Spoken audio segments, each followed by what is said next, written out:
here and first say that His Excellency Kalonzo Musyoka, in as much as he disagrees with him on different issues, is a man who has stood firm with the issues that are affecting the Kenyans, with issues that are actually need to be addressed fully so that this country moves forward. So it should be on record that Kalonzo is actually one of the people in the opposition, one of the leaders in the opposition, who are committed to ensure that this government works or goes home, so that we have a country that can function. Now, back to IEBC. First, let's note that the deputy chairperson of IEBC's election panel is equally the deputy governor of Meru County. I believe you guys are aware of that. And recently we saw President in Meru and praising the governor, actually for appointing the deputy governor, for nominating the deputy governor to be the deputy governor, and praising the governor on how they want to work together. You see, these are things that raises eyebrows. And Kenyans must understand that the deputy chairperson of IEBC's election panel is equal to the deputy governor of Meru, who is deputizing a close ally of President William Ruto. So when we are asking questions, we are not asking questions because we are afraid of whatever will come, but we want the process to be as clear as it should be.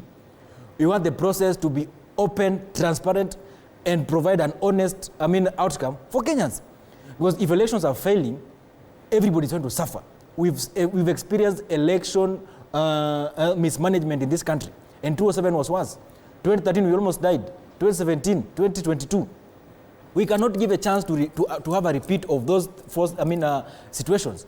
So if we are saying that the process of IEBC selection to have the chair and the commissioner must be as transparent as possible, we are not saying that the commission is doing what the commission is doing is wrong. What we are saying is the commission must realize that it's a constitutional mandate that they've been given by the people to give them the referees.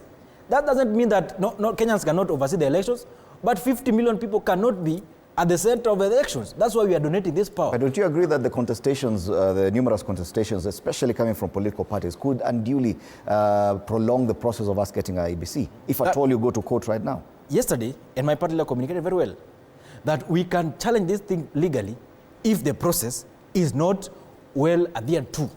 Our concern is not about who is going to be. We are focused, because Kenyans, you see, let me tell you, Fred, all Kenyans cannot speak at the same time. And even if all Kenyans speaks today, not everybody will be able to get a platform like this and communicate. And that's why when we are here, we must say what people are feeling. And the people are feeling like we must have a clear process, open and transparent. And that is what the opposition is saying. We are not trying to interfere in the process. Political parties, and including the political parties in the IEBC's election, was to ensure that we keep watch of what is happening. We keep on behalf of Kenyans, not on behalf of the parties, on behalf of Kenyans, those who are in the parties and those who are not in the parties. And let me wrap up that issue of IEBC by saying that recently we had an issue of inclusion of young people in the IEBC commissioners. And the Makanda-led selection panel published a new list, and unfortunately, there's only a young person in that list. There is only a young person in that list. And over 200 applicants were young people. You see, Fred, Kenya Kwanza regime, to be specific, has intentionally sabotaged the progress of youth in this country. And that's where I get the problem. Do you think at this time, do you think at this point of the process, it will be prudent for you, for example, to challenge this process on that account, that probably there are not enough young people? This process, let me say this. At this point, we shouldn't go that direction, because we want this thing to be constituted so that we can have the by-election that you mentioned.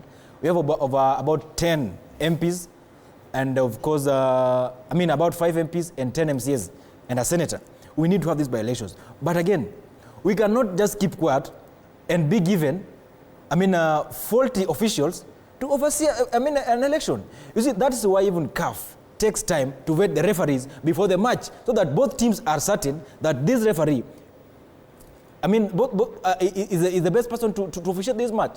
What we are saying is this: we want a clear process to avoid the problems we've had.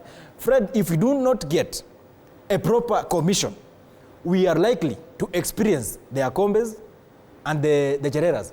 If Akombe and the commissioners left in 2017 and Chereras left in 2022, if we do not deal with the problem that caused those shifts, then we are going to have a commission of 9, and the following day 4 leaves and the 5 remains. But and that's why political parties have a responsibility to ensure that this process is as clean as possible. Right. That's what Kalonzo said. That's what Eugene Mamala said. The demands by the political parties have been considered largely, to a huge extent.